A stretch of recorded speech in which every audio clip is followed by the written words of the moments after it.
महादेव्याः कुक्षीरत्न शब्दजितवरात्मजं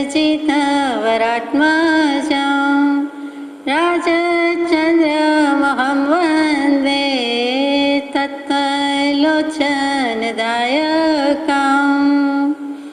मोक्षमार्गस्य नेतारं भेत्तारं कर्मभूभृतां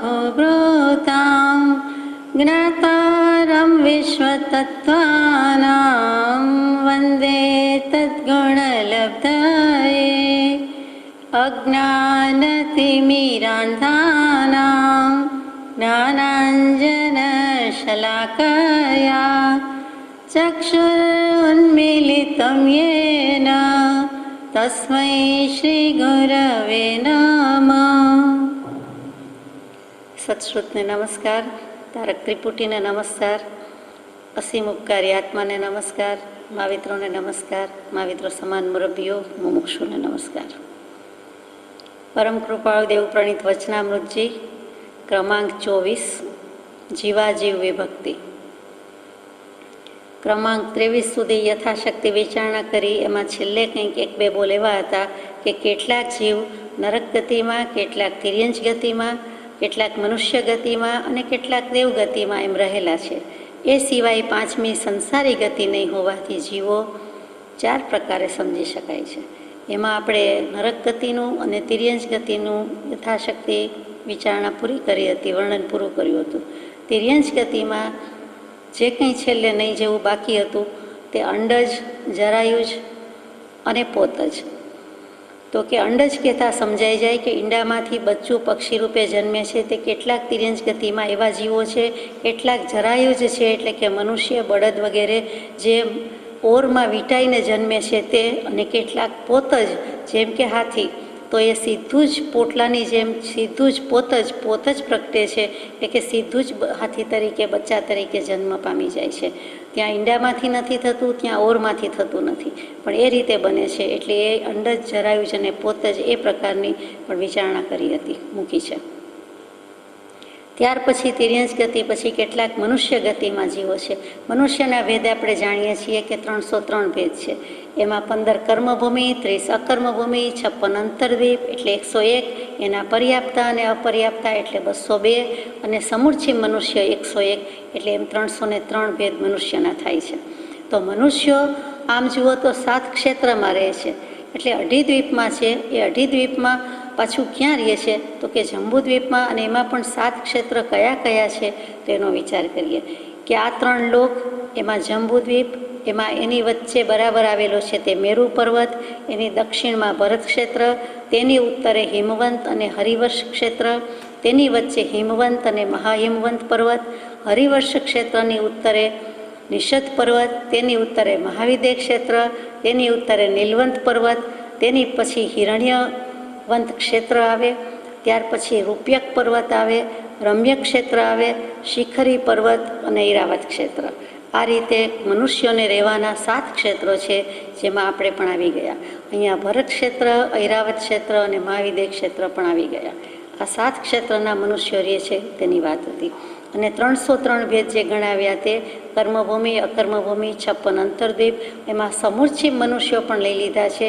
એટલે કે મનુષ્યની કે બીજી બધી જે 14 અશુચિ કહેવાય છે તે અશુચિમાં જન્મે છે. લોહીમાં, પરુમાં, વીર્યમાં, વમનમાં, અથવા તો ઝાડા પેશાબમાં, મળમૂત્રમાં, અને ગમે ત્યાં લાળમાં પણ કહીએ તો ચાલે, પછી નગરની ખાડમાં કહીએ તો એ બધામાં આપણા જેવા જીવડા લાગે છે તે મનુષ્યો છે. આપણે નરી આંખે જોઈ શકતા નથી, આકાર વગેરે જોઈ શકતા નથી, પણ જેવા આપણે, જેને મનુષ્ય કહેવા પડે એવા ભગવાને જ્ઞાનમાં જોયા છે, કેવલી પ્રભુએ જોયા છે અને વર્ણવ્યા છે, એટલે માનવા યોગ્ય છે. તો એને પણ મનુષ્ય જાતિના કીધા. એ પણ વિચારવા જેવું છે. કેમ તિર્યંચ ગતિમાં નહીં મૂક્યા? પશુ, પંખી, ઈંડા, બચ્ચા કોઈ આવ્યા નહીં. ફળ ફૂલની જેમ વનસ્પતિમાં નહીં, એને પણ મનુષ્ય ગતિમાં મૂક્યા છે. એ વિચારવા જેવું છે. પણ જેમ છે તેમ સ્વીકારવાનું છે. એટલે એની પણ આપણે અવિનય આસાધના કરતા હોય, એટલા માટે આ સૂચિ વગેરે, અસૂચિ વગેરેનું ધ્યાન રાખવાનું છે અને તે પ્રમાણે વર્તવાનું છે. હવે આ મનુષ્ય ગતિ, નરક ગતિ, તિર્યંચ ગતિ, પછી છેલ્લી દેવગતિ બાકી રહી, તેની વિચારણા કરીએ કે દેવગતિના કેટલા ભેદ છે? તો કે 198 ભેદ દેવોના ભેદ કહીએ. તો એમાં કેવી રીતે ગણ્યા? તો કે 99 પર્યાપ્ત, 99 અપર્યાપ્ત. તો દેવોમાં કેવી રીતે આવ્યા? તો કે 10 ભુવનપતિના, 15 પરમાધામીના, પછી 16 આમ 8 અને આમ 16 વાણવ્યંતર દેવોના, પછી જ્યોતિષકાયના 10 દેવો, પછી વૈમાનિક કાયના 38 દેવો. આ બધાનો સરવાળો 99 થાય. એમાં 99 પર્યાપ્ત, 99 અપર્યાપ્ત થાય, એટલે 198 ભેદ. તે જીવના ભેદ 563, એમાં દેવોના 198 ભેદ આ રીતે મૂકેલા છે. એમાં આપણે વિચારવાનું છે કે ભુવનપતિના દેવ કોણ? તો કે અસુર કુમાર, નાગ કુમાર, ઉદધિ કુમાર, સ્તનિત કમર, તોય કુમાર, એવા બધા પાછળ કુમાર કુમાર શબ્દ લગાવે છે. એવા 10 પ્રકારના દેવો છે. શું કામ કુમાર લગાવે છે? તો કે નાના છે, યૌવનવંતા છે, તો કે બધાને એક સરખું લાગુ પડે છે, પણ તેઓ આનંદી છે, રમતિયાળ છે અને થોડાક છેલબટાવ શોખીન હોવાથી તે બધાની પાછળ કુમાર શબ્દ લાગે છે. તે આ 10 અસુર કુમાર છે. નામ અસુર છે, પણ છે તો દેવો જ. સુર અને અસુર બંનેનો સમાવેશ, એટલે કે દેવ અને દાનવ બંને દેવગતિમાં જ જાય છે અને બંને દેવ જ કહેવાય છે. પેલા હલકી કોટીના છે એટલે અસુર કહીએ છીએ. તો આ દેવ અને દાનવની વાત. 10 અસુર કુમાર પછી ભવનપતિ પછી જે 15 પરમ અધમી, એટલે કે પરમ અધર્મ આચરે છે, પરમ અધર્મ કર્યો છે, પરિણામે પણ પરમ અધર્મ કરવાના છે, પાપાનું બંધી પાપનો ઉદય છે, તેવા પરમાધામી દેવો છે, જે નારકના જીવોને દુઃખી કરવામાં, ત્રાસ આપવામાં, પજવવામાં, હેરાન કરવામાં કોઈ કમી કચાશ રાખતા નથી. તેવા દેવો. એ દેવો પણ એનું કામ જ એ છે, મારકૂટ કરાવવાનું, ઝઘડા કરાવવાનું, સંતાપ આપવાનું, સજા કરવાનું વગેરે વગેરે. એ 15 પ્રકારના છે. એના પણ અંબ, અમરીશ વગેરે નામ આપેલા છે. ત્યાર પછી વાણવ્યંતર દેવો છે. તો વાણવ્યંતર દેવો વ્યંતર, અંતર, વ્યંતર, એટલે કે વિશેષ પ્રકારનું છૂટું છૂટું અંતરે રહેલા છે. કોઈ આ બાંધણી ગામના કોઈ વન ક્ષેત્રમાં રહેતું હોય, કોઈ યુપીમાં, કોઈ એમપીમાં હોય, કોઈ ભરત ક્ષેત્રમાં, કોઈ ઐરાવત ક્ષેત્રમાં, કોઈ માવિદે ક્ષેત્રમાં, એમ જાત ભાતનું ડિસ્ટન્સ હોય, વચ્ચે ઘણું ડિસ્ટન્સ અંતર હોય, તે વ્યંતર દેવું છે. કોઈ એક જગ્યાએ મોટા પરિવારની જેમ રહેતા નથી. તે ભૂત પ્રેત વગેરે જે આપણે કહીએ છીએ તે કિન્નર, કિમપુરુષ, મહોરક, ગંધર્વ, યક્ષ, રાક્ષસ, ભૂત અને પિશાચ, આ 8 વ્યંતર જાતિના દેવો છે. અને આમ 8ના ભેદ થાય છે, એટલે 16 પ્રકારના આ વાણવ્યંતર દેવો. વનમાં રહેતા હોવાથી વન પરથી વાણ શબ્દ આવ્યો, વાણવ્યંતર દેવો. અને છૂટા છૂટા રહેતા હોવાથી વચ્ચે ઘણો ડિસ્ટન્સ હોવાથી વ્યંતર દેવો છે. વળી નાના મોટા રૂપ વિકુરવી શકે છે, એ તો બધા વિકુરવી શકે છે, એ વ્યંતર દેવો છે. પછી જ્યોતિષકાયના દેવો છે. તે 5 ચલ છે અને 5 અચલ છે, એટલે કે 5 ચરે છે, ફરે છે, અસ્થિર છે, અને 5 બિલકુલ સ્થિર છે. તો મેરુ પર્વતની પ્રદક્ષિણા કરે છે તે દરરોજ સૂર્ય, ચંદ્ર, ગ્રહ, નક્ષત્ર અને તારા, આ 5 જ્યોતિષકાયના દેવો છે. પછી ચંદ્ર પણ 1-2 જ નથી, 132 ચંદ્ર અને 132 સૂર્ય છે. પછી ગ્રહ 88 ગ્રહ છે. અહીંયા આપણને 9 ગ્રહની ખબર છે, બહુ તો 1-2 ગ્રહ નવા શોધ્યા હોય તો વિજ્ઞાન જોરશોરથી જાહેરાત કરે કે 1 ગ્રહ નવો શોધવામાં આવ્યો છે, પણ એ 88 શોધી લે ત્યાં સુધી તો નવું કાંઈ છે જ નહીં. જીનાગમમાં 88 ગ્રહનું વર્ણન, નામ બધું આવે જ છે. પછી 27 નક્ષત્ર, 28 નક્ષત્ર કયો છો તે, અને ત્યાર પછી તારા છે, તો એની પણ સંખ્યા જીનાગમમાં મૂકેલી જ છે. તો આ પ્રમાણે 5 જ્યોતિષકાયના દેવો છે, જે પ્રદક્ષિણા કરે છે, દરરોજ પ્રદક્ષિણા કરે છે. મેરુ પર્વતની નિત્ય નિરંતર પ્રદક્ષિણા કરતા હોવાથી આપણને સૂર્ય, ચંદ્ર, દિવસ, રાત, તારા વગેરે દેખાય છે, ગ્રહ વગેરે હોય છે, બધું અસ્તિત્વમાં છે. એવા જ 5 દેવ એવા છે જ્યોતિષકાયના કે જે ચલ નથી, એટલે કે અચર છે, અસ્થિર નથી, સ્થિર છે. એ પ્રદક્ષિણા કરતા નથી, એટલે ત્યાં આવો કોઈ દિવસ રાતનો ભેદ હોતો નથી, કાળનો કોઈ પ્રભાવ હોતો નથી. અહીંયા અઢીદ્વીપમાં સમય ક્ષેત્ર, એટલે કે મનુષ્યો જ્યાં વસેલા છે તે ત્યાં જ આવું પ્રમાણે રહેલું છે. એટલે આપણે જે અઢીદ્વીપની વાત કરીએ, જંબુદ્વીપની વાત કરીએ, ત્યાં આ કાળની મર્યાદા આવી જાય છે, કાળ છે.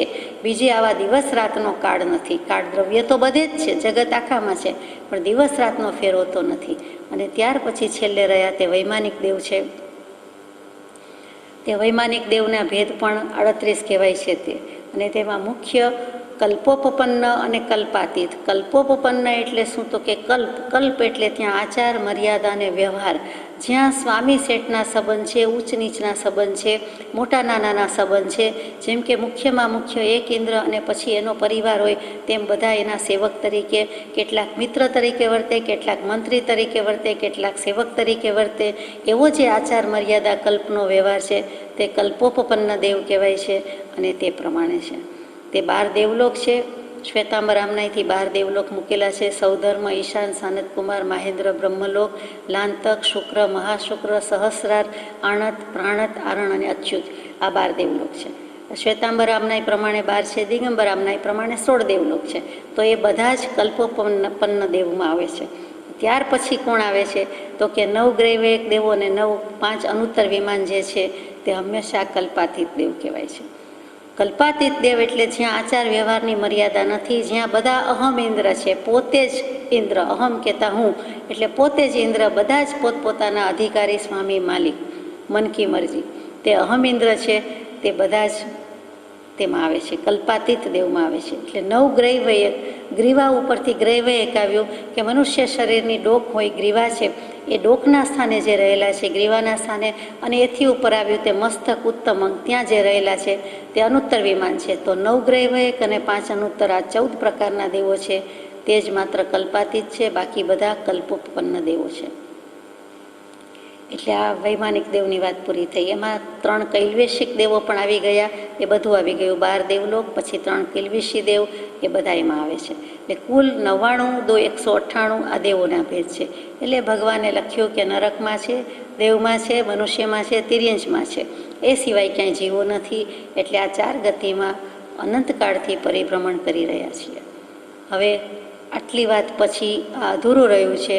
એટલે કે નવતત્વ પ્રકરણ કહો કે જીવ વિચાર પ્રકરણ કહો, વિક્રમ સંવત 1004માં લખેલું વાદી વેતાલ શ્રી શાંતિ સુરીજીએ લખેલું જીવતત્વ પ્રકરણ, એનો અનુવાદ કૃપાળદેવે શરૂ કર્યો છે, પછી અપૂર્ણ રહ્યો છે. તે જ વિષયનું અનુસંધાન અહીંયા ઉત્તરાધ્યનજી સૂત્રના 36મા અધ્યયનમાં છે, જે 24મો ક્રમ છે, 24મો પત્ર છે, જીવાજીવ વિભક્તિ, તે આપણે શરૂ કરીએ છીએ. એમાં કેટલુંક પંચાસ્તિકાયનું સ્વરૂપ મૂક્યું છે, અને પછીની ગાથામાં આ બધા જીવનું પ્રકરણ મૂક્યું છે, દેવોના ભેદ, મનુષ્યોના ભેદ, તિર્યંશના ભેદ અને નરકના ભેદ, જે આપણે આગલા પત્રમાં એટલે 23મા પત્રમાં પૂરું થયું. પણ જે અનુસંધાન બાકી હતું તે પણ પૂરું થયું. હવે 24મા પત્રની વાત લઈએ છીએ કે જીવાજીવ વિભક્તિ. શ્રી ઉત્તરાધનજી સૂત્ર 4 મૂળ સૂત્રમાં આવ્યું. એમાં 36 અધ્યયન, 1720 ગાથા. એમાં 36મું છેલ્લું અધ્યયન, મહાવીર સ્વામીની અંતિમ દેશના, છેલ્લી દેશના છેલ્લું શાસ્ત્ર આમ જુઓ તો એના 36 અધ્યયનનો છેલ્લો વિભાગ, અને તેમાં પહેલી ગાથાથી શરૂ કરીએ છીએ. કુલ 268 ગાથા છે. એમાંથી પરમ કૃપાળદેવે અહીંયા 12 ગાથાનું ભાષાંતર અનુવાદ મૂક્યું છે. બાકી અપૂર્ણ રહ્યું છે, આપણને મળી શક્યું નથી અગર તો કૃપાળદેવે પૂરું કર્યું નથી. જે હશે તે પણ સંકલના જોરદાર છે કે 23 અને 24ને કેટલું અનુસંધાન છે. આ બધા પ્રકરણ ગ્રંથ અધ્યયનને જે અનુસંધાન છે તે અહીં લઈ લેવામાં આવ્યું છે. તો અહીંયા પહેલી ગાથા છે, જીવ અને અજીવનો વિચાર એકાગ્ર મનથી શ્રવણ કરો, જે જાણવાથી ભિક્ષુઓ સમ્યક પ્રકારે સંયમમાં યત્ન કરે. ટાઇટલ શીર્ષક જ સુંદર છે કે જીવાજીવ વિભક્તિ. જીવ અને અજીવ બંને જુદા છે, બંનેમાં ભાગ પડી ગયેલા છે, બંને વિભક્ત જ છે, વહેંચાયેલા જ છે. જીવ કદી અજીવ ન થાય, અજીવ કદી જીવ ન થાય. જળથી ચેતન ઉપજે, ચેતનથી જળ થાય, એવો અનુભવ કોઈને ક્યારે કદી ન થાય. એ વસ્તુ સ્પષ્ટપણે સમજાવ્યું છે. લિવિંગ અને નોન લિવિંગ એ બંને જુદી જ વસ્તુ છે, તો જુદી માનવાની છે, જુદી રાખવાની છે. આપણે કહીએ છીએ કે આપણે જુદું જ રાખ્યું છે, આપણે આત્મા જુદો છે, વસ્તુ બધી જુદી છે, એને લઈએ છીએ, મૂકીએ છીએ, વાપરીએ છીએ, બનાવીએ છીએ વગેરે. પણ ભગવાન કહે છે કે આત્મા એ દેહ અને આત્મા જુદા છે. દેહ એ પણ અજીવ છે, પૂતગલ છે, જળ છે. જ્યાં સુધી આત્મા સાથે રહ્યું છે ત્યાં સુધી એને સચેત કાયા કે સચેત જીવ કહીએ છીએ, બાકી કહેવાતું નથી. જીવ તો હંમેશા સચેત જ છે ઉપયોગ હોવાથી, પણ પછી કાયા નિશ્ચેતન કહેવી પડે છે. તો અહીંયા બંને સાથે છે, તેમ છતાં બંને દ્રવ્ય નિજ રૂપે સ્થિત થાય છે. પહેલાં બંને દ્રવ્ય જુદા માનો અને પછી નિજ રૂપે સ્થિત થાય. તો ભગવાનને આટલો ઉપદેશ આપવા માટે, આ જીવ અને અજીવનો ભેદ કરવા માટે, વિવેક કરવા માટે, ભેદ જ્ઞાન કરાવવા માટે અનંતી કરુણા કૃપા કરી આપણા માટે આ અધ્યયન લખ્યું છે. અને વળી કૃપાઓદેવે વિશેષ કૃપા કરી, મહતી કૃપા કરી અહીં પાને ચઢાવ્યું છે. તો આપણે વાંચવા વિચારવાનો પ્રયાસ કરીએ, કૃતાર્થ થઈએ. જીવ અજીવનો વિચાર એકાગ્ર મનથી શ્રવણ કરો. બાંધી દીધા આપણને. એક ચિત્તે, એક દિલે, એક મનથી સાંભળો. સાંભળવા ખાતર સાંભળો નહીં. એક અગ્ર, એક કહેતા આત્મા, આત્માને આગળ રાખીને, મુખીને મોઢા આગળ રાખીને, અને જે અગ્રેસર છે એને આગળ થવા દઈને આગેવાની એની રાખો. આત્માને આગેવાન કરીને પછી સાંભળો. એટલે કે આત્માથી સાંભળો, આત્મા દ્વારા સાંભળો, મન મૂકીને સાંભળો, દિલ દઈને સાંભળો, સમ્યક પ્રકારે સાંભળો. ગ્રહણપૂર્વકનું શ્રવણ, તેને જ તો શ્રવણ કહ્યું છે. જે જાણવાથી ભિક્ષુઓ એટલે કે જેણે દીક્ષા લીધી છે તે સાધુ સાધ્વીજી, ભિક્ષુ, શ્રમણ, માહણ, બ્રાહ્મણ, નિર્ગંધ એ બધાનો ભેદ કોઈક પત્રમાં સમજાવ્યો છે, ત્યારે અવસરે લઈશું. અત્યારે ભિક્ષુઓ કહેતા સામાન્યપણે જેણે દીક્ષા લીધી છે, કોઈ પણ દીક્ષા લીધી છે તે સાધુ સાધ્વીજી, શ્રમણ જે કોઈ શ્રમણી છે તે સમ્યક પ્રકારે સંયમમાં યત્ન કરે. એટલે કે જીવ અજીવ વિશે સાંભળીને સમ્યક પ્રકારે રૂઢી રીતે જેમ છે તેમ એઝ ઇટ ઇઝ ભલી ભાંતિ જેમ જ્ઞાની પુરુષોએ દર્શાવ્યું છે, જે કેવલ જ્ઞાની આત્મા જોઈને લખ્યું છે, જીવાજીવનું જ્ઞાન થયા પછી, લોકાલોકનું સ્વરૂપ જ્ઞાન થયા પછી બધું મૂક્યું છે, તે સાંભળી વાંચી અને સંયમમાં યત્ન કરે. સંયમ શું છે? તો કે દીક્ષા તો લીધેલી છે, એમાં શું પ્રયત્ન કરવાનો છે? તો કે સંયમનું યથાયોગ્ય પાલન કરે, પંચાચારપૂર્વક પાલન કરી શકે.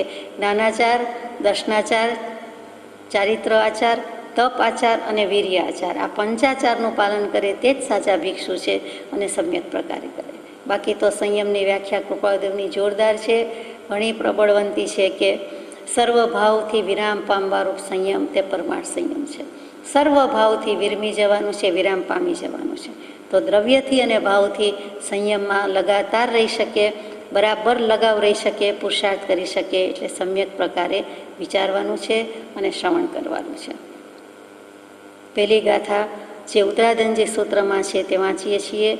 જીવા જીવ વિભત્તિમ સુણે હમે ગમણા ઈયો જમ જાણી ઉણ સમણે સમમ જય ઈ સંજમે, જેનો અનુવાદ કૃપાદેવે કર્યો છે, જેથી આપણે સમજી શકીએ છીએ. બીજી ગાથા છે જીવા ચેવ અજીવાય એસલોય વિહાઈએ અજીવ દેશ વાગાસમ અલોય સે વિયાહીએ. આ પ્રાકૃત ભાષા છે, અર્ધમાગધી ભાષા છે. જીવ અને અજીવ જ્યાં હોય તેને લોક કહેલો છે. અજીવના આકાશ નામના ભાગને અલોક કહેલો છે. જીવ અને અજીવ જ્યાં આવેલા છે તે, એટલે આપણે જે આખી દુનિયા, અખિલ બ્રહ્માંડ, સમસ્ત વિશ્વ, સમગ્ર સૃષ્ટિ, 14 રાજલોક, ત્રિભુવન, ત્રિલોક જે શબ્દ વાપરીએ છીએ તે, એમાં જીવ આવેલા છે, એમાં અજીવ આવેલા છે. ક્યાંય જીવાજીવ વિનાનો લોક નથી. તો કે જ્યાં જીવ અને અજીવ તેને લોક કહેવાય છે. લોક, ટુ લુક, ઇંગ્લિશમાં ટુ લુક એટલે જોવું, દેખવું, નિહાળવું, અવલોકવું વગેરે, સાદી ભાષામાં જોવું. તો અહીંયા સંસ્કૃતમાં પણ લુક એટલે જોવું, જેના પરથી અવલોકન શબ્દ આવ્યો, વિહંગાવલોકન આવ્યો, સિંહાવલોકન આવ્યો, બધું આવ્યું. તો લોક સંસ્કૃતમાં અથવા તો ઇંગ્લિશમાં બંને એક શબ્દ થયો કે જ્યાં જોવું, જ્યાં જોઈ શકાય છે, જ્યાં દેખી શકાય છે તે. તો શું જોવા દેખવાનું છે? તો કે જે વસ્તુ છે તે. તો શું વસ્તુ છે? તો અનંતી છે. મુખ્ય બે છે, જીવ અને અજીવ, જડ અને ચેતન. તો જ્યાં જડ અને ચેતન, ચેતન અને અચેતન વસ્તુઓ આવેલી છે તેને લોક કહેવાય છે. જેમ કે વાસણ, પણ વાસણમાં શું છે? કાંઈક હોય તો દેખાય. તો એમ કે છે વાસણની જગ્યાએ, પાત્રની જગ્યાએ આખી દુનિયા છે. તો દુનિયામાં શું છે? પાત્રમાં શું ભર્યું છે? અનાજ છે, ઘી તેલ છે, વસ્તુ છે, દૂધ છે, શું છે? તો એવી રીતે આ લોક છે અને એમાં જીવ અને અજીવ ઠાંસી ઠાંસીને ભરેલા છે, એટલે એને લોક કહેલું છે કે જ્યાં એ વસ્તુ રહેલી છે. બીજી રીતે લોક શું? આ સાદી રીતે, સાદી ભાષામાં, આપણી લૌકિક ભાષામાં સમજ્યા તો કે જ્યાં 5 દ્રવ્ય રહેલા છે, 6 દ્રવ્ય રહેલા છે, તેને લોક કહેવાય છે. અર્થાત ધર્માસ્તિકાય, અધર્માસ્તિકાય, આકાશાસ્તિકાય, પૂતગલાસ્તિકાય અને જીવ, આ 5 દ્રવ્યો રહ્યા છે તેને લોક કહ્યો છે. આ 5 દ્રવ્ય સિવાય કાંઈ નથી. તો લોક સિવાય પણ કાંઈક હોવું જોઈએ કે જ્યાં 5 દ્રવ્ય ન હોય. તો જ્યાં 5 દ્રવ્ય નથી, 6 દ્રવ્ય નથી, એકેય દ્રવ્ય નથી, ત્યાં અલોક કહેવાય છે, અલોક આકાશ. એક આખું ગામ હોય તો કે ગામ એટલે કંઈક લિમિટેડ થઈ ગયું, મર્યાદિત થઈ ગયું. એ આખો કિલ્લો હોય, આખો બંગલો હોય, એ બધું હોય, ગમે તેટલું મોટું હોય, એક મોટા શહેર જેવડું હોય તો પણ લિમિટ આવી ગઈ, કાંઈક મર્યાદા છે. એની આજુબાજુ આસપાસ આગળ પાછળ શું છે, ચારે બાજુ શું છે, એની ઉપર નીચે શું છે, તો કે ત્યાં લિમિટેડ અને લિમિટલેસનો કોન્સેપ્ટ આવ્યો, મર્યાદિત અમર્યાદિત રીતે. એટલા માટે ત્યાં લોકાકાશ અલોકાકાશ, આ લોકમાં બધું આવેલું છે તે લોકાકાશ, ત્યાર પછી અલોકાકાશ છે, એટલે કે એ સિવાયનું જેટલું છે તે બધું અલોકાકાશ છે. જ્યાં ધર્માસ્તી કાંઈ નથી, એટલે કોઈ પણ જીવ કે જંતુ કે જળ વસ્તુની ગતિ નથી, સ્થિતિ નથી, જઈ શકે નહીં, રહી શકે નહીં, આવી શકે નહીં. એટલે માત્ર અવકાશ છે, માત્ર આકાશ છે, સ્પેસ છે. આકાશ ધ સ્કાય એમ નથી કહેવું, આકાશ અવકાશ સ્પેસ. એટલે અજીવના આકાશ નામના ભાગને અલોક કહેલો છે.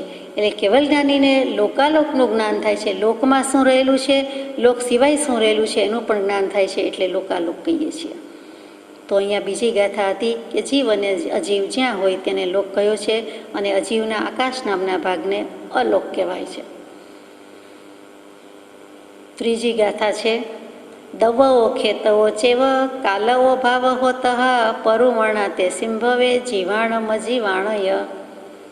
દ્રવ્ય, ક્ષેત્ર, કાળ અને ભાવ વડે કરીને જીવ તેમજ અજીવનો બોધ થઈ શકે છે, પ્રરૂપણા થઈ શકે છે. દ્રવ્ય, ક્ષેત્ર, કાળ, ભાવથી જીવ અજીવનો બોધ થાય, પ્રરૂપણા થાય. કોઈ પણ વસ્તુનો બોધ હોય, જાણવું હોય, જ્ઞાન કરવું હોય, લેવું હોય, દેવું હોય, પ્રરૂપણા કરવી હોય તો કઈ રીતે થાય, તો કે ચાર વસ્તુથી થાય. કોઈ પણ વસ્તુની પ્રજ્ઞાપનીયતા ચાર પ્રકારે છે, એમ કૃપાળુદેવે એક પાઠમાં મૂક્યું છે. કયા ચાર પ્રકાર છે? દ્રવ્યથી, ક્ષેત્રથી, કાળથી અને ભાવથી. પછી જળ વસ્તુ હોય કે ચેતન વસ્તુ હોય. આ દ્રવ્ય, ક્ષેત્ર, કાળ, ભાવથી વસ્તુ ઓળખાય. આપણે સામાન્ય રીતે કોઈ વસ્તુને કઈ રીતે ઓળખીએ, તો કે એના દેખાવથી ઓળખીએ, એટલે એના રંગથી ઓળખીએ, એના આકારથી ઓળખીએ, એના સ્વાદથી ઓળખીએ. રૂપ, રંગ, દેખાવ, વર્ણ, એટલે દ્રવ્યમાં બધું આવી ગયું. ક્ષેત્ર, ક્યાં મળે, ક્યાં ઉગે, ક્યાંથી હોય, એરિયા આવી ગયો, ક્ષેત્ર આવી ગયો. એનો આકાર પ્રદેશ કેવડો હોય, ચોખ્ખો આવડા જ હોય, ઘઉં આવડા જ હોય, વગેરે એમાં આવી ગયું. પછી કાળ, કોઈ પણ વસ્તુની વાત ચાલે છે, આત્મા તો એમાં પહેલો છે, આ બધી જળ વસ્તુની વાત છે. તો કે કાળ, સમય સમયે ક્યારે ઉગે છે, કેટલો સમય સ્થિતિ રહી શકે છે, કેટલું આયુષ્ય છે, ક્યાં હોઈ શકે, કેમ થાય, ક્યારે પાકે, એ બધો કાળમાં આવી ગયો. અને ભાવ, ભાવ તો દરેકના ગુણ, ભાવ, લક્ષણ પૂરા જ છે, ધર્મ જ છે. ઘઉં ઉગાડ્યા ઘઉં જ થાય, એલચી વાવીએ એલચી જ થાય, વગેરે વગેરે. અને જે કોઈ ફૂલ ઉગાડ્યું છે તો તે જ ફૂલ ઉગે, એમાં બીજું ન થાય. તો એ ભાવ છે, પરિણામન છે, ગુણ છે, લક્ષણ છે. જેનો જે ભાવ, જેનો જે ગુણ, જેની જે પર્યાય, તે પ્રમાણે લક્ષણ પ્રમાણે જ બધું છે. આત્મા ઉપર તો આપણે ઘણીવાર વિચાર્યું છે કે દ્રવ્યથી આત્મા એકલો છે, અસંગ છે, શુદ્ધ દ્રવ્ય છે. ક્ષેત્રથી જ્યાં જ્યાં વસે છે, રહે છે, જન્મે છે, તે પ્રમાણે છે. દેવ, મનુષ્ય, નારક, તિર્યન જેની પર્યાય થઈ, એ પર્યાયથી વ્યવહાર નહીંથી ભેદ થયા. કાળથી તો કે જેટલો વખત જે જે ગતિમાં સ્થિતિમાં રહેવાનો છે, મનુષ્ય થાય તો મનુષ્ય યોનિમાં, નારક હોય તો નારક ગતિમાં, દેવ હોય તો દેવ, તો તે પ્રમાણે છે, તે કાળનું મહત્ત્વ છે. ભાવ એ જેવા જેવા ભાવ કરે છે, મુખ્ય બે જ ભાવ, શુભ અને અશુભ. અને ત્રીજો કેવો હોય તો શુદ્ધ ભાવ, કેમ કે જ્ઞાની પુરુષો શુદ્ધ ભાવમાં રહે છે, એટલે તેને પણ લેવો પડે. શુદ્ધ અને અશુદ્ધ મુખ્ય ભાવ, અશુદ્ધના બે ભાગ પડે, તે શુભ અને અશુભ. બાકી તો અનંત જીવો એટલે અનંત પ્રકારના ભાવ કરે છે, એટલે એનો જવાબ અનંત જ આવે. અનંત જીવ, અનંત કર્મ, અનંત ભાવ. સમય સમયે ભાવ પરિણમ્યા કરે, જુદા જુદા બદલાયા કરે.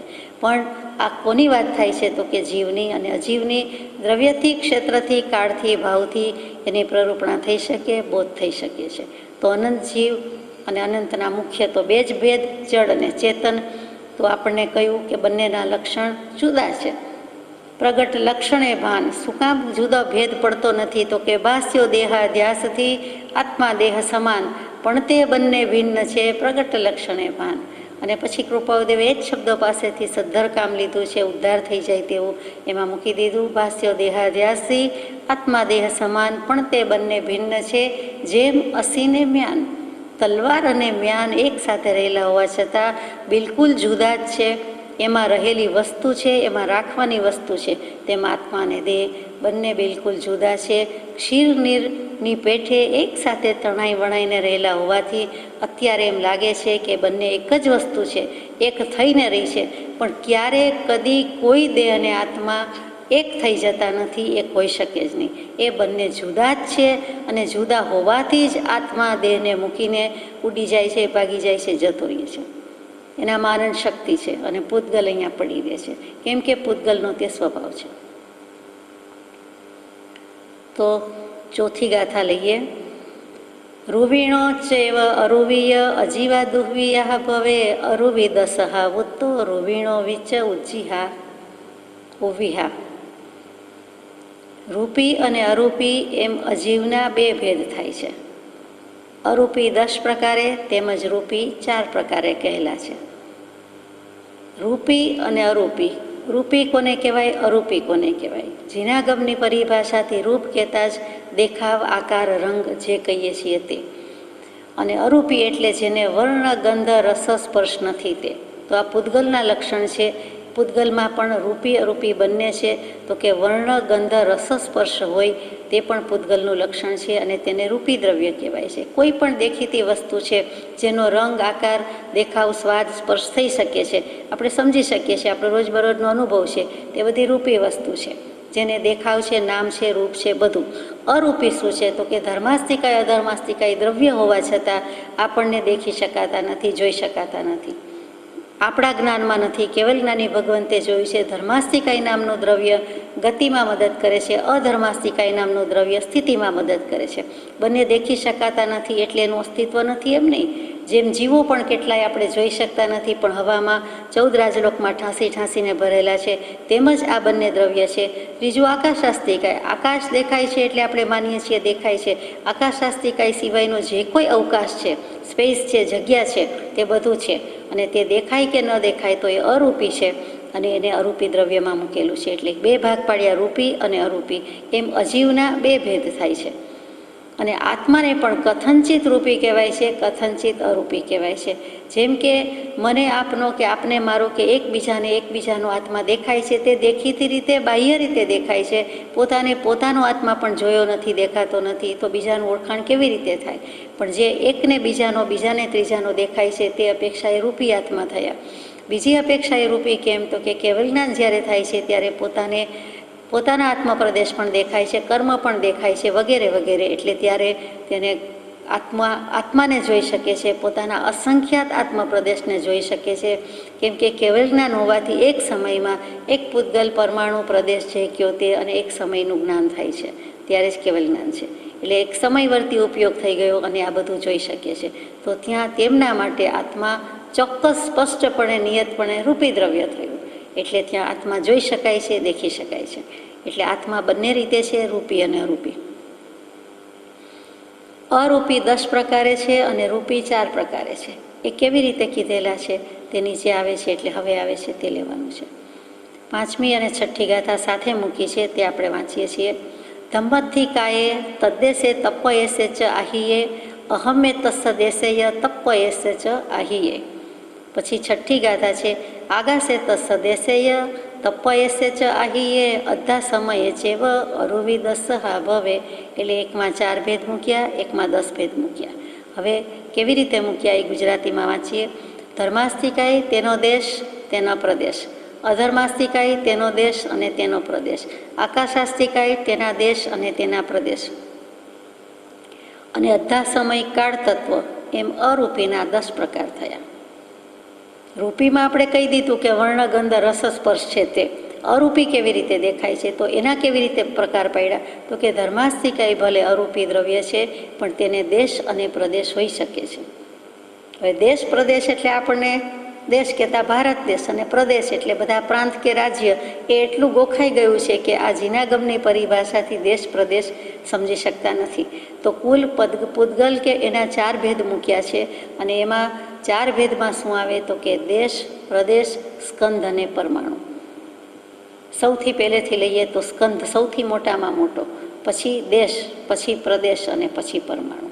એટલે સૌથી મોટો પરમાણુની પણ સૌથી મોટો સ્કંધ. સૌથી મોટો એટલે સૌથી છેલ્લો, નાનો એ પરમાણુ છે. એ તો શબ્દ જ કહી દે છે કે અણુ આપણને નાનો લાગે છે, તો અણુથી વિશેષ શબ્દ હોય તો કે પરમાણુ છે. અને પરમાણુની શોધ તો કોઈ વૈજ્ઞાનિકે આજ સુધી કરી શક્યા નથી. કેવલ જ્ઞાની મહારાજ એને દેખાય છે તે કહી શકે છે કે આ પરમાણુ, કેમ કે એમને જ જ્ઞાન થાય છે, કેવલ જ્ઞાન હોય તેને જ આ કહી શકાય છે, તે સિવાય કોઈ કહી શકતું નથી.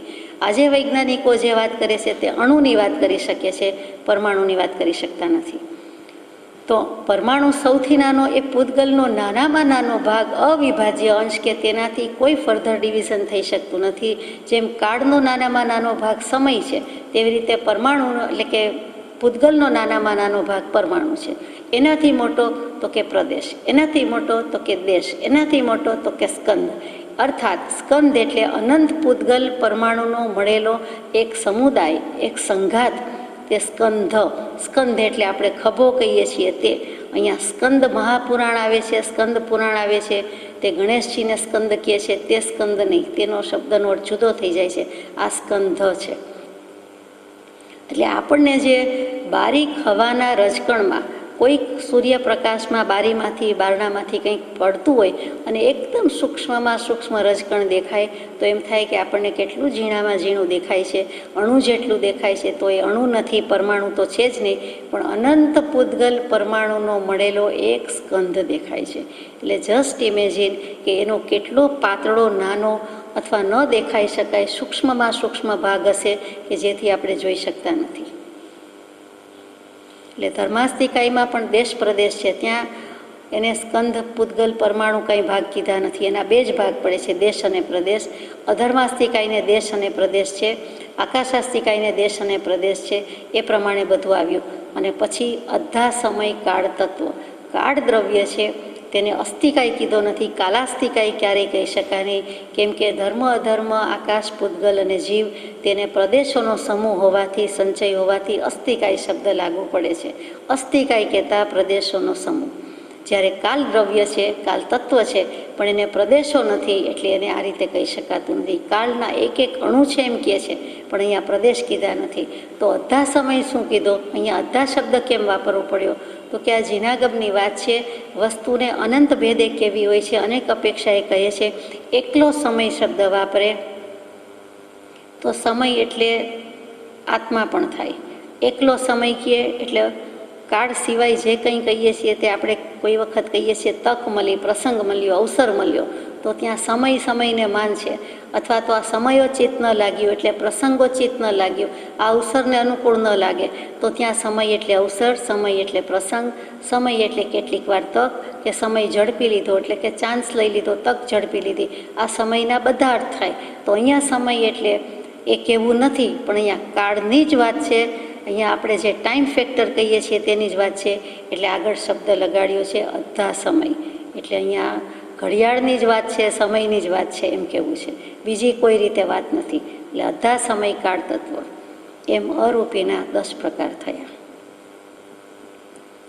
બહુ સૂક્ષ્મ વાત છે. અને પંચાસ્તિકાય નામનું આખું શાસ્ત્ર કહું છું, બધી જ ગાથા 200-300 ગાથા આ 5 ઉપર છે. એ અત્યારે આપણે લેવાનું નથી. 766મો પત્ર છે એ આખો પંચાસ્તિકાયનો અનુવાદ છે. તે વખતે આપણે નિરાંતે સવિગત લેવાનું છે. અત્યારે આપણે આગળ જઈએ. 7મી ગાથા છે. ધમ્મા ધમ્મેય દોવે લોગમિતા વિયાહિયા લોગા લોગેય આગાસે સમયે સમય ખેતીએ. બહુ સહેલું છે. ધર્મ અને અધર્મ એ બંને લોક પ્રમાણ કહેલા છે. એટલે કે આખા લોકમાં ધર્માસ્તિકાય અને અધર્માસ્તિકાય આવેલા છે. લોક કહેતા જ 5 દ્રવ્ય છે. એટલે ધર્મ અધર્મ થોડાક એરિયામાં રહી ગયા એમ નથી. આપણો આત્મા છે તો આખા શરીરમાં વ્યાપ્ત છે.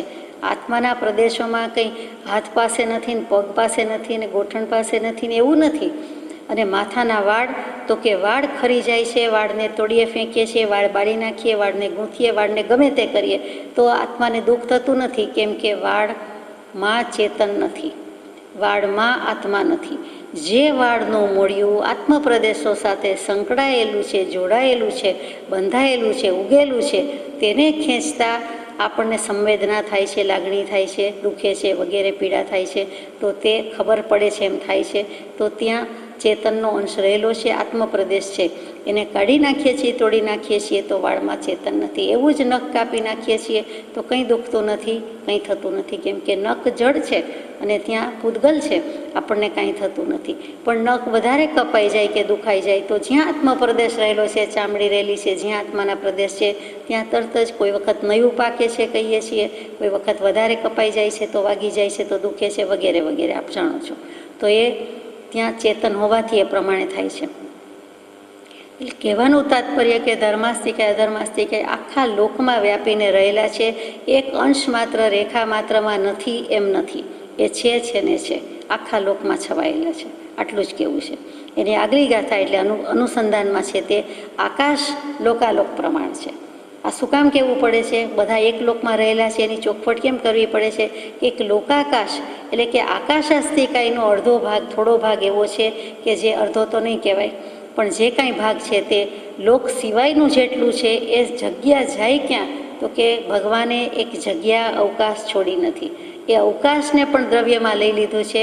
એને આકાશાસ્તિકાય જ કહેવાય પણ એ અલોકાકાશ કહેવાય, એટલે અલોકાસ્તિકાય, અલોકાકાશાસ્તિકાય એમ બોલવું જોઈએ. એટલે ધર્મ અધર્મ અને આકાશ છે એ લોકાલોક પ્રમાણ છે. અલોકમાં એક જ વસ્તુ છે, એક જ દ્રવ્ય છે અને તે આકાશાસ્તિકાય. અને આકાશાસ્તિકાય એટલે આવડું મોટું આકાશ એમ નહીં, પણ સમજવા માટે જે સ્પેસ કહીએ છીએ, અવકાશ કહીએ છીએ તે. અને અધા સમય ક્ષેત્ર પ્રમાણ છે.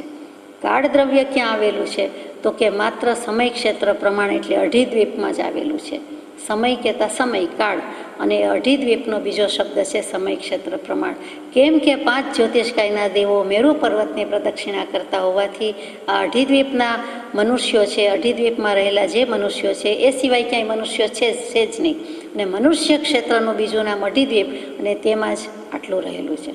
એટલે ત્યાં આ વાત આવી ગઈ કે ત્યાં કાળની મર્યાદા છે, બાકી નથી. એટલે જ દેવલોકમાં કહીએ કે બીજા કોઈ લોકમાં કહીએ કે બીજે કહીએ તો દેવો માટે કહીએ ત્યારે આપણે એમ નથી કહી શકતા કે 72 વર્ષનું આયુષ્ય અને કેટલા વર્ષનું આયુષ્ય. ત્યાં આ પ્રમાણે જ્યોતિષકાયના દેવો પ્રમાણે ગણતરી નથી, એટલે ત્યાં લાંબા આયુષ્ય વગેરે છે. આ જે કાળ પ્રવર્તે છે, ખાસ કરીને દિવસ અને રાત, આયુષ્યની મર્યાદા તો ત્યાં પણ છે કે જગન્ય 10,000 વર્ષ, ઉત્કૃષ્ટ 33 સાગરોપમ, એ બધું ત્યાં પણ છે. પણ જે દિવસ રાત થાય છે તે તેવી રીતે ત્યાં ગણાતું નથી. એટલે અધા સમય ક્ષેત્ર પ્રમાણ છે. એટલે કે કાળ દ્રવ્ય અઢીદ્વીપમાં જ વર્તી શકે છે. આખા લોકમાં કાળ દ્રવ્ય અઢીદ્વીપમાં કયું છે.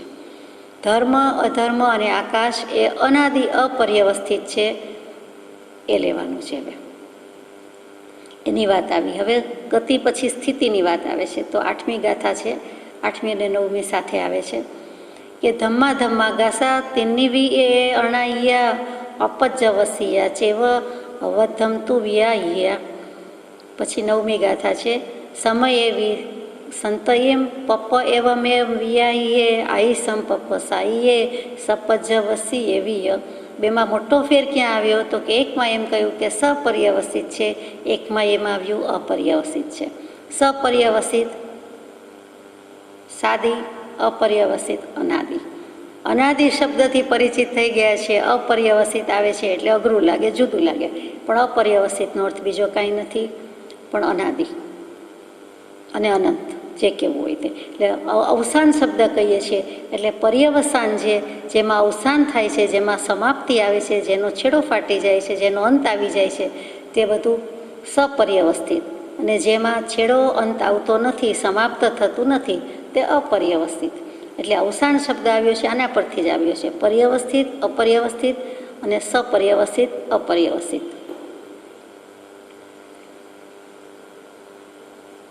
તો ધર્મ અધર્મ અને આકાશ એ અનાદિ અપર્યવસ્થિત છે. એટલે ધર્માસ્તિકાય અધર્માસ્તિકાય આકાશાસ્તિકાય એ અનાદિકાળથી છે અને અપર્યવસ્થિત છે, એટલે કે અનંત છે, અનાદિ અનંત છે. સાદી ભાષામાં અનંત શબ્દ કેવો છે. 9મું જે છે તે નિરંતરની ઉત્પત્તિ લેતા સમય પણ એ જ પ્રમાણ છે. તો સમય શું અનાદિ અનંત નથી? એમ જ છે, નિરંતર લઈએ છીએ. કોઈ એક સમય પણ એવો છે કે વચ્ચે ગેપ આવે? ઘડિયાળ કોઈ દિવસ થંભતી નથી, અટકતી નથી, અટકાવી શકાય નહીં. Time and ટાઈડ weight four none, આપણે હંમેશા નાનપણથી બોલતા આવ્યા છીએ, સાંભળતા આવ્યા છીએ. સમય અને પાણીની ભરતી કોઈ દિવસ કોઈ માટે રોકાય નહીં, એને રોકી શકાય નહીં, થંભાવી શકાય નહીં. આપણે આપણી ઘડિયાળ થંભાવી દઈએ, પણ દુનિયા તો આખી ચાલ્યા જ કરે છે. સંતતિ એક કાર્યની અપેક્ષાએ સાદી શાંત છે. એટલે કોઈ એક અપેક્ષાએ અમુક દ્રષ્ટિએ જુઓ તો સમય શાંત પણ છે, સાદી પણ છે. કઈ રીતે છે? તો કે આપણે આ મનુષ્ય ભવમાં આવ્યા તો આપણો જ્યારથી જન્મ થયો ત્યારથી આપણે કહીએ કે મારી અપેક્ષાએ, કોઈ એક જીવની અપેક્ષાએ જેટલું આયુષ્ય છે તેટલું આપણે કહીએ કે સમયની મર્યાદા આપણે આંકી કે 72 વર્ષનું આયુષ્ય થયું, 92 વર્ષનું આયુષ્ય થયું, 5 વર્ષનું આયુષ્ય થયું. તો એ જે કાંઈ સમયની ગણતરી આવી ત્યાં આપણી શરૂઆત તો થઈ. એટલે જે તે ગતિમાં જે તે જીવ જન્મે છે ત્યારથી તેના જન્મથી મરણ સુધીની એ અપેક્ષાએ કાળ, આયુષ્ય બધું હોવાથી ત્યાં સાદી પણ છે, એટલે સઆદિ શરૂઆત પણ થઈ અને શાંત એટલે અંત પણ થયો. સાદી શાંત સંધિ થઈ ગઈ, સઆદિ સઅંત. એટલે ત્યાં તે અપેક્ષાએ કાળ કોઈને રોકી શકતો નથી. અને આપણે પણ કહીએ કે શરૂઆત આદિ અંત એના છે. પણ નિરંતર લઈએ કે એક જીવ, એક આત્મા આ જગ્યાએથી આ જગ્યાએ, આ જગ્યાએથી આ જગ્યાએ એમ રિસાયકલ થયા કરે છે. જેમ ફુવારાનું પાણી એક જગ્યાએથી બીજી જગ્યાએ એટલામાં ને એટલામાં ફરી ફરી ફેરા ફર્યા કરે છે. તેમાં આપણે પણ આ 4 ગતિ 84 લક્ષ જીવયોનીમાં ફરી ફેરા કર્યા કરીએ છીએ. તો એ પરિભ્રમણની નિવૃત્તિ કરવા માટેનો તો પુરુષાર્થ છે. મોક્ષ જોઈએ છે માટે તો આ બધી વાત છે. તો એ નિરંતર હોવાથી કાળ તો છે જ. સિદ્ધ ગતિમાં જાય તો પણ શાશ્વત તત્વ છે, સનાતન તત્વ છે. એટલે હર હંમેશ રહેવાનું જ છે. એટલે કોઈ દિવસ એનો અંત નથી, નિરંતર. એનું અંતર જ નથી, વચ્ચે આંતરું જ નથી, ગેપ નથી, અવકાશ નથી. તેનું નામ નિરંતર. 10મી ગાથા છે. ખંધાય ખંધ દેશાય તપયસા તહે વય પરમાણુણોય બધવા રૂવીણો ચ ચૌ વિહા. ખંધા પ્રાકૃતમાં ખંધા શબ્દ થઈ જાય છે. સ્કંધ ઉપરથી ખંધ થઈ જાય છે. આપણે ગુજરાતીમાં ખંધા, ખંધુ હસે છે, ખંધા માણસ છે, એમ અર્થ બદલાઈ જાય છે. અહીંયા સ્કંધનું સ્કનો ખ થઈ ગયો એટલે ખંધ. તો કે સ્કંધ, સ્કંધ દેશ, તેના પ્રદેશ અને પરમાણુ એમ રૂપી અજીવ 4 પ્રકારે છે. રૂપી દ્રવ્ય, અજીવ દ્રવ્ય અને એના 4 પ્રકાર કયા જે આપણે અગાઉ લઈ લીધા તે ફરીથી આવ્યું કે સ્કંધ, સ્કંધ દેશ અને પછી પ્રદેશ અને પરમાણુ. એટલે સૌથી મોટા ભાઈ સૌથી મોટું કોણ થયું? તો કે સ્કંધ. એટલે અનંત પૂતગલ પરમાણુ મળે ત્યારે સ્કંધ થાય છે. પછી એનો થોડોક ભાગ એટલે સ્કંધ દેશ થયો. દેશ કહેતા અંશ, દેશ કહેતા ભાગ. આપણે કહીએ કે દેશે ત્યાગ છે એટલે કે અંશે ત્યાગ છે. પાર્ટલી જેને કહીએ છીએ તે આંશિક આપણી ભાષામાં. પછી તેના પ્રદેશ, એથી પણ નાનો ભાગ હોય તો એના પ્રદેશ એટલે ઓછો ભાગ, તેનાથી ઓછો ભાગ. અને પરમાણુ એટલે તો તેનું ફર્ધર ડિવિઝન શક્ય જ નથી. પરમ અણુ છૂટું પાડી દેવાનું, એનાથી આગળ કોઈ વિભાજન થઈ શકતું નથી અને દેખી શકાતું પણ નથી. કેવલ જ્ઞાની સિવાય કોઈને દેખાતું નથી. આ રૂપી દ્રવ્યના, રૂપી અજીવ દ્રવ્યના 4 પ્રકાર કયા છે. 11મી ગાથા છે. એગત્યેણ પુહત્યેણ ખંધાય પરમાણુનો લોહ ગદ્દેશે લોહે ય ભયવા તેવું ખેતવો. પરમાણુઓ એકત્ર થાય, પૃથક થાય તે સ્કંધ, તેનો વિભાગ તે દેશ, તેનો છેવટનો અભિન્ન અંશ તે પ્રદેશ. આપણી ભાષામાં આપણે સમજી ગયા. હવે આગમિક પરિભાષાથી આવ્યું કે પરમાણુઓ એકત્ર થાય એટલે કે ભેગા થાય, એકઠા થાય, બંધાય, પૃથક થાય. જે ભેગા થઈ શકે, બંધાઈ શકે છે, તે છૂટા પણ થઈ શકે છે. જેનો સંયોગ છે તેનો વિયોગ છે. તો પરમાણુ એ એકત્ર થઈ શકે છે એટલે વિખેરાઈ પણ જાય છે. પૂતગલનો આ સ્વભાવ છે. પૂતગલનો જ એક ભાગ તે પરમાણુ છે. પૂતગલનો એક પ્રકાર તે પરમાણુ છે. એટલે દેહ છે આપણો તો સડન પડન વિધ્વંસન એનો સ્વભાવ જ છે. એ જન્મે છે, જન્મ્યા પહેલાં ગર્ભાવસ્થા છે. જો મનુષ્યની વાત લઈએ, કોઈ ઈંડા બચ્ચાની લઈએ, બધાને લાગુ પડે તો એ પૂતગલ પરમાણુનો બનેલો સ્કંદ પણ જીવ છે, એમાં ચેતન છે. અને પછી પંચમહાભૂત કયો કે જે કયો તે બધું છે. આ પરમાણુ બધા ભેગા થાય છે. પાછા ગર્ભમાંથી, બાળમાંથી, યુવાનમાંથી વૃદ્ધ, તો એ કેટલાક પૂતગલ પરમાણુ ભેગા થાય છે, એકઠા થાય છે, કેટલાક વિખેરાય છે. આમ સંયોગ વિયોગ થયા જ કરે છે. એટલે કે પૂરણ ગલન શબ્દ આવ્યો એ જ પૂતગલનો અર્થ છે. પૂદ પૂર્ણ થાય છે, ફિલિંગ થાય છે, કંઈ પણ ભરવું, અને તે પૂતગલ કહીએ છીએ, પૂરણ. અને પછી ગલ એટલે ગળી જાય છે, ખરી જાય છે, સડી જાય છે, જરી જાય છે, વીણસી જાય છે, નાશ પામી જાય છે. આ પૂરણ ગલન છે. વસ્તુ બનાવીએ છીએ, ખાદ્ય પદાર્થ, પેય પદાર્થ વસ્તુ ભેગી કરીએ છીએ, બનાવીએ છીએ. પાછા એ બધા કણ રૂપે વિખેરાઈ જાય છે, છૂટા પડી જાય છે, વળી બગડી જાય છે, વાસી થઈ જાય છે, ફેંકી દઈએ છીએ. તો આ બધું શું છે? તો કે પૂતગલની કાયા, પૂતગલની માયા. પરમાણુઓ એકત્ર થાય, પરમાણુઓ પૃથક થાય એટલે છૂટા પડે, જુદા પડે, એટલે એનો નાશ થઈ જાય છે એમ કહી શકાતું નથી. પૂતગલનું રૂપાંતર થાય છે. કોઈ દ્રવ્યનો ક્યારેય નાશ થઈ શકતો નથી. હોય તો એનો નાશ નહીં, જો અસ્તિત્વ છે તો એનો નાશ થતો નથી. આપણી ભાષામાં કહેવાય કે ફેંકી દીધું, સળગાવી દીધું, બાળી દીધું, નાખી દીધું એટલે કે નાશ પામ્યું. પણ એનું રૂપાંતર થાય છે, એક વસ્તુમાંથી બીજી વસ્તુ, બીજીમાંથી બીજી. એ રજકણ કણ રૂપે પણ એનું અસ્તિત્વ તો ક્યાંય ને ક્યાંય રહે જ છે. તો પરમાણુ એકત્ર થાય, પૃથક થાય તે સ્કંધ, તેનો વિભાગ તે દેશ, એનો કેટલોક ભાગ થાય છે તે દેશ, અને એનો પણ જે કાંઈ નાનો ભાગ થતો હશે તો તે પ્રદેશ, અને છેવટનો અભિન્ન અંશ તે પ્રદેશ. એટલે પ્રદેશ અને પરમાણુ એક થયા આમ જુઓ તો. જ્યારે આ વાત આવી ત્યારે ન અણો હોય એક તત્વાર્થ સૂત્રનું સૂત્ર છે. મોક્ષશાસ્ત્રનું બીજું નામ તત્વાર્થ સૂત્ર, એના 10 અધ્યાય, એનો 5મો અધ્યાય, એનું બરાબર વચ્ચે એક સૂત્ર આવે છે, ના અણો હો, ન અણો હો, એટલે કે અણુને પ્રદેશ હોતા નથી. એ પોતે જ એક પ્રદેશી છે, એનું અસ્તિત્વ છે એટલે પોતાનો એક કણનો કણ જેટલું, અંશનો અંશ જેટલું પણ જે અસ્તિત્વ છે તે જ એક પ્રદેશ, એ જ એક પરમાણુ. પછી એના ભાગ કેવી રીતે પડે? એ નિરંશ થયું, એ નિરવયવ થયું, એને પ્રદેશ નથી. એટલે અહીંયા પરમાણુમાં સ્કંદ કીધો, દેશ કીધો, અને અહીંયા જે પ્રદેશ કીધો તેને જ પરમાણુ કહી દીધો કે છેવટનો અભિન્ન અંશ તે પ્રદેશ.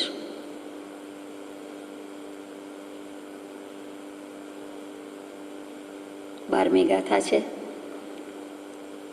સંતઈ પપ્પતેણાહમ સંતઈ પપ્પતેણાહમ અપજ્જવસીયાવીય ઠીમ પડુચ્ચ આસાઈયા સપજ્જવસીયાવીય. પાછું સપર્યવસ્થિત અપર્યવસ્થિતની વાત છે. 12મી ગાથા. લોકના એક દેશમાં તે ક્ષેત્રી છે અને કાળના વિભાગ તેના 4 પ્રકારે કહેવાય છે. લોક એનો એક દેશ, તેમાં તે ક્ષેત્રી છે, તેનું ક્ષેત્ર છે, એનો એરિયા છે. પછી કાળના વિભાગ તેના 4 પ્રકારે કહેવાય છે. પરિવર્તનની અપેક્ષાએ કાળના 4 વિભાગ કીધેલા છે, બાકી તો એક જ છે. નિરંતર ઉત્પત્તિની અપેક્ષાએ અનાદિ અપર્યવસ્થિત છે, અને એક ક્ષેત્રની સ્થિતિની અપેક્ષાએ સાદી સપર્યવસ્થિત છે. નિરંતર ઉત્પત્તિની અપેક્ષાએ અનાદિ અનંત છે. કોઈ એક સમય એવો નથી કે પૂતગલ પરમાણુ નહોતું. કોઈ એક શરૂઆતનો સમય એવો નથી કે આ દિવસે અબજોના અબજો વર્ષ પહેલાં શરૂઆત થઈ, એવું છે જ નહીં. અનાદિકાળથી આમ જ છે, સ્વીકારવાનું જ છે, કેમ કે સત છે, સત્ય છે, અસ્તિત્વ છે, અને એ પ્રમાણે સ્વીકાર કરવાનો છે. નિરંતર ઉત્પત્તિની અપેક્ષા અનાદિકાળથી છે, અપર્યવસ્થિત છે. એનો કોઈ દિવસ અંત આવવાનો નથી, છેડો ફાટવાનો નથી, આરપાર જવાનું નથી. એટલે આત્માએ પોતાનો જ્ઞાન સ્વભાવ સંભાળીને પોતાને કાયા પૂતગલ ન જોઈતું હોય, આ પરમાણુ બધું ન જોઈતું હોય, તો આત્માએ કાયાની માયા વિસારી પોતાનો જ્ઞાન સર્વજ્ઞ સ્વભાવ સંભાળી મોક્ષે ચાલ્યા જવાનું છે. પોતાના સ્વરૂપમાં સ્થિતિ કરવાની છે.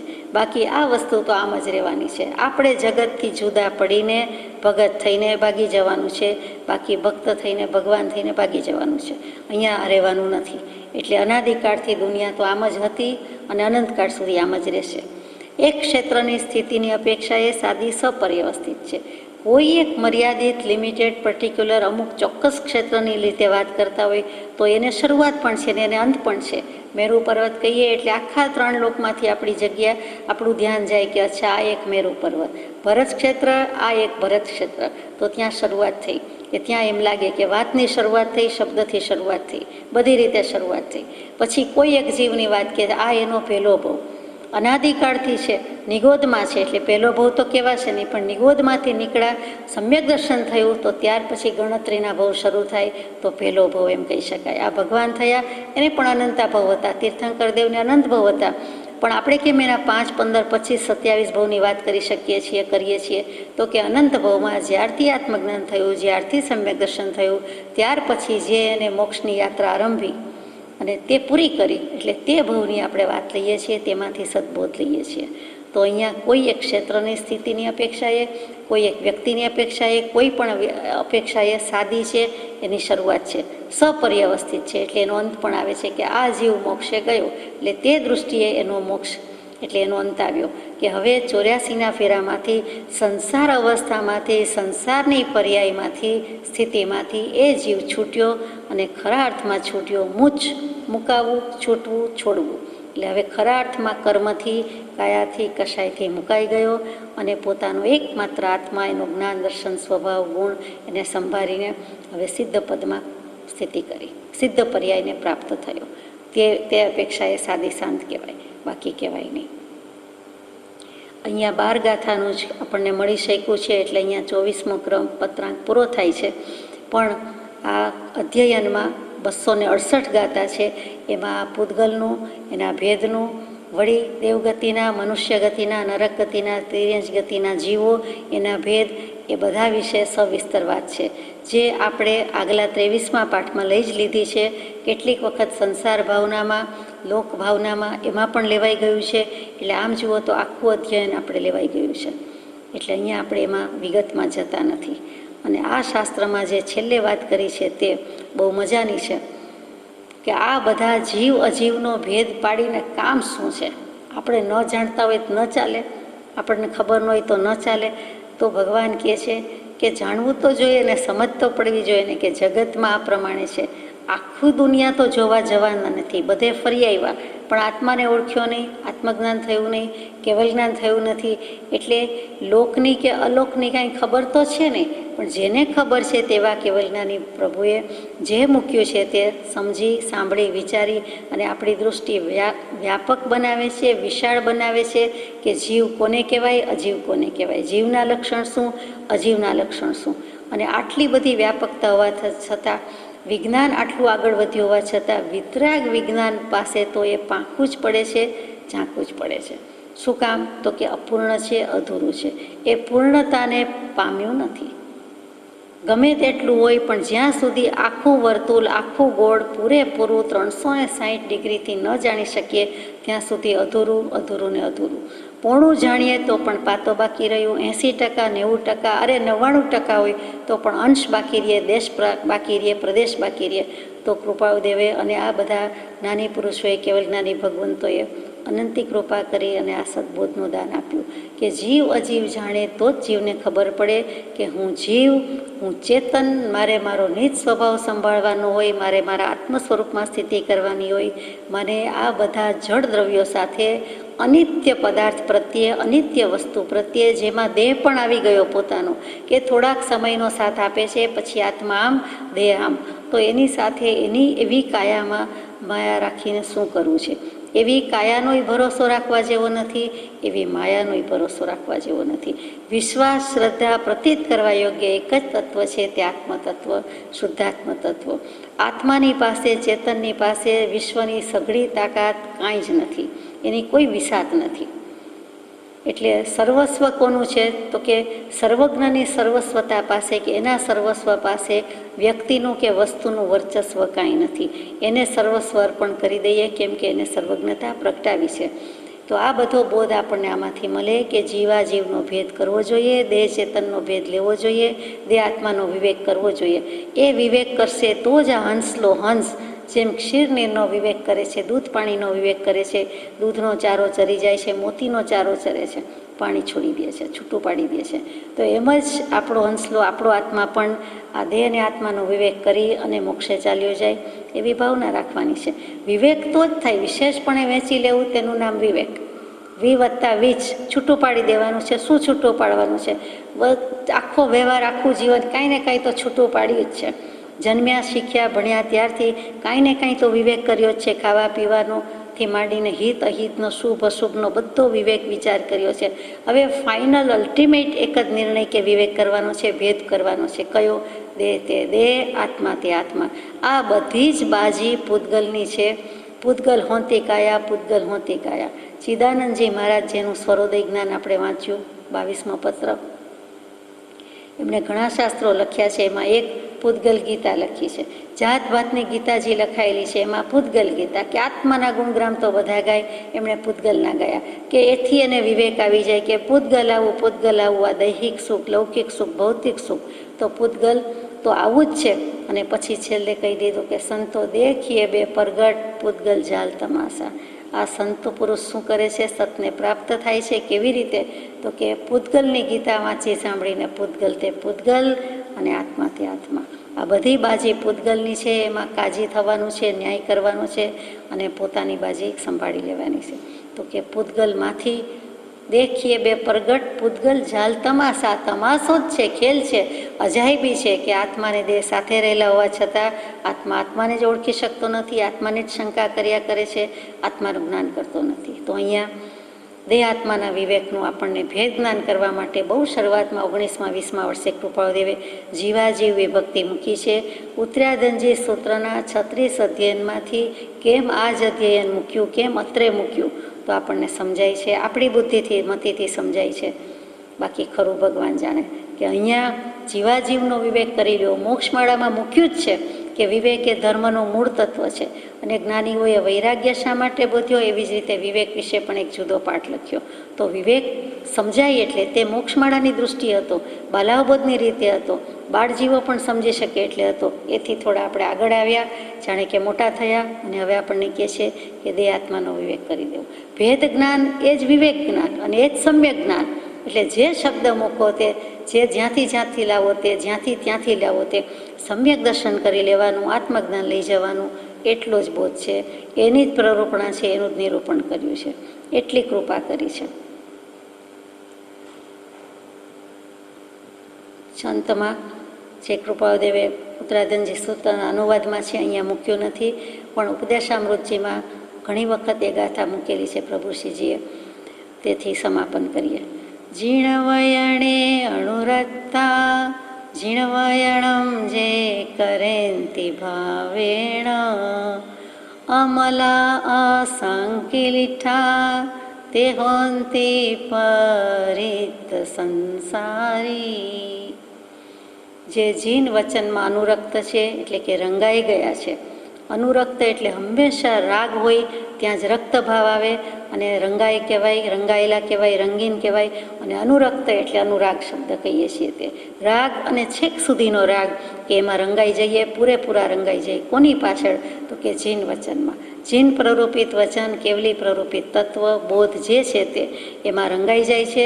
અને જીન વચનમ જે કરેન્તિ ભાવેણ, જે ભાવથી આચરણથી બધી જ રીતે જીન વચનનું જ રહી જાય છે, ટકી જાય છે. એટલે કે માત્ર એમાં રંગાઈ જાય છે, બહુ ગમે છે, બહુ ગમે છે, લગ્ની છે, લગાવ છે. લગાવ હોય એ લાગી રહે, એ અળગા ન થાય, એના મંડી રહે, એમાં મચ્છી પડે અને પછી એમાં ને એમાં સ્થિર થઈ જાય. એટલે કે આચરણમાં પણ આવે. વચન અને આચારનો કોઈ આંતરો ન હોય. જેવું વાંચે છે, જેવું સાંભળે છે અને જેનું બંધન કે રાગભાવ છે તેમાં બરાબરના લપેટાયેલા રહીએ, લુપ્ત ભાવ રાખીએ, રંગાયેલા રહીએ.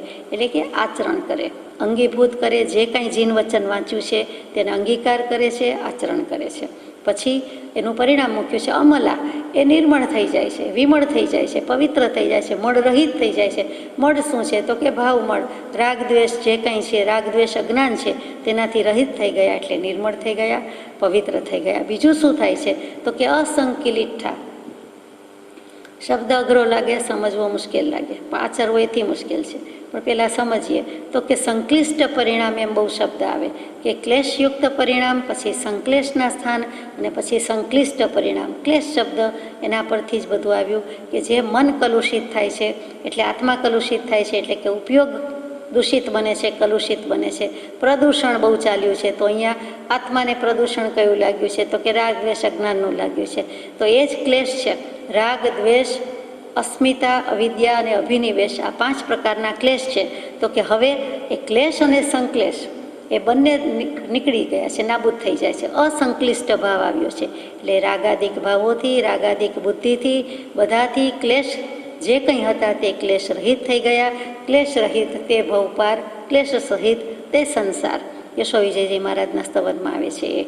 એટલે કે અમળ નિર્મળ થઈ ગયા, પવિત્ર થઈ ગયા, ક્લેશ રહિત થઈ જાય છે, અસંક્લિષ્ટ થઈ જાય છે. તે હોંતી તે થાય છે.